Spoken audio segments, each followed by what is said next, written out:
ሰላም ሰላም የኢትዮ አካዳሚ ቤተሰቦች እንዴት ናችሁ? በያላችሁበት ሰላማችሁ ይብዛ። በዚህ ቻናል አማርኛ፣ እንግሊዘኛ፣ ሂሳብ እንዲሁም ሌሎችን የትምህርት አማራጮች ከጀማሪ እስከ ከፍተኛ ድረስ እያስተማርን እንገኛለን። ቻናላችንም አዲስ ስለሆነ ላይክ፣ ሼር፣ ሳብስክራይብ በማድረግ ቪዲዮውን እዩት።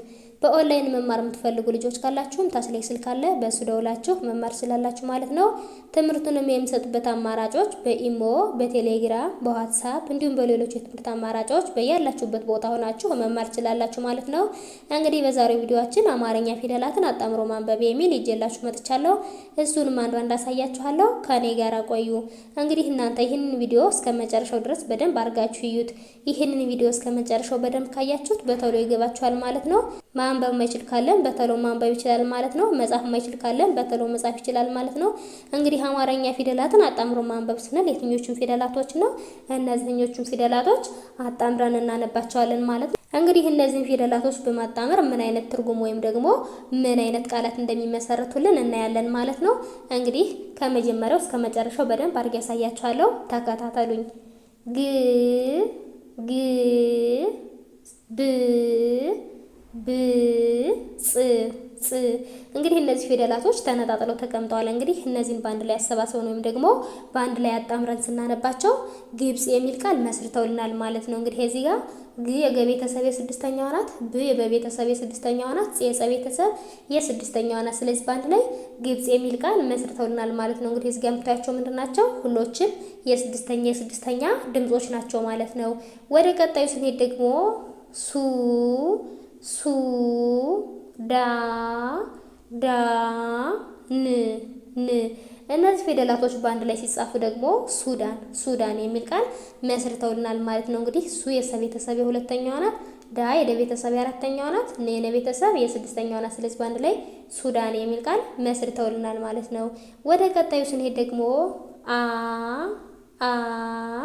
መ ት እነዚህ ፊደላቶች በአንድ ላይ ሲነበቡ አመት የሚል ቃል መስርተውልናል ማለት ነው። እንግዲህ እዚህ ጋር አ ቤተሰብ የመጀመሪያዋ ናት፣ መ የመ ቤተሰብ የመጀመሪያዋ ናት፣ ቴ ቤተሰብ የስድስተኛዋ ናት። ስለዚህ በአንድ ላይ አመት የሚል ቃል መስርተውልናል ማለት ነው።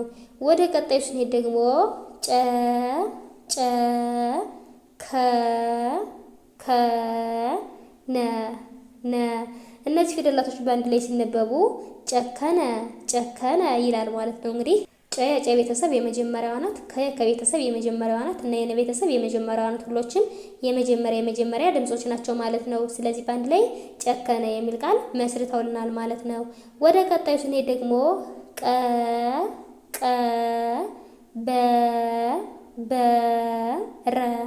ረ እነዚህ ፊደላቶች በአንድ ላይ ሲነበቡ ደግሞ ቀበረ ይላል ማለት ነው። ቀበረ እንግዲህ እዚህ ጋር ቀ የቀ ቤተሰብ የመጀመሪያዋ ናት፣ በ የበ ቤተሰብ የመጀመሪያዋ ናት፣ ረ የረ ቤተሰብ የመጀመሪያዋ ናት። እዚህ ጋር በተመሳሳይ ሁሎችም የመጀመሪያ ድምጾች ናቸው ማለት ነው። ስለዚህ በአንድ ላይ ቀበረ የሚል ቃል መስርተውልናል ማለት ነው።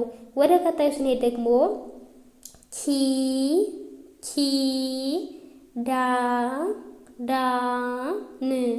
ን እነዚህ ፊደላቶች በአንድ ላይ ሲነበቡ ደግሞ ኪዳን እንግዲህ እዚህ ጋር ኪ ከቤተሰብ የሶስተኛዋ ናት፣ ዳ የደ ቤተሰብ የአራተኛዋ ናት፣ ነ የነ ቤተሰብ የስድስተኛዋ ናት። ስለዚህ በአንድ ላይ ኪዳን የሚል ቃል መስርተውልናል ማለት ነው። ወደ ቀጣዩ ስንሄድ ደግሞ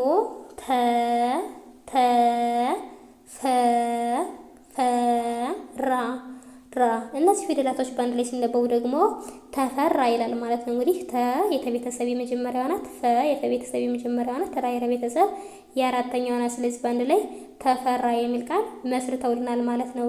ወደ ቀጣዩ ስንሄድ ደግሞ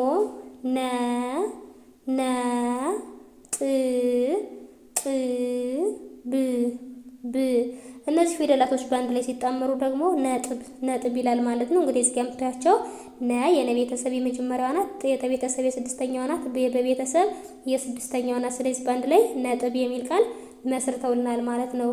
እንግዲህ እንደ አጠቃላይ በዛሬው ቪዲዮአችን እነዚህን ፊደላቶች በአንድ ላይ በማጣመር እነዚህን የመሰሉ ቃላቶች መስርተናል ማለት ነው። እንግዲህ በቀጣይ ቪዲዮ እስከምንገናኝ ድረስ በያላችሁበት ሰላም ቆዩልኝ።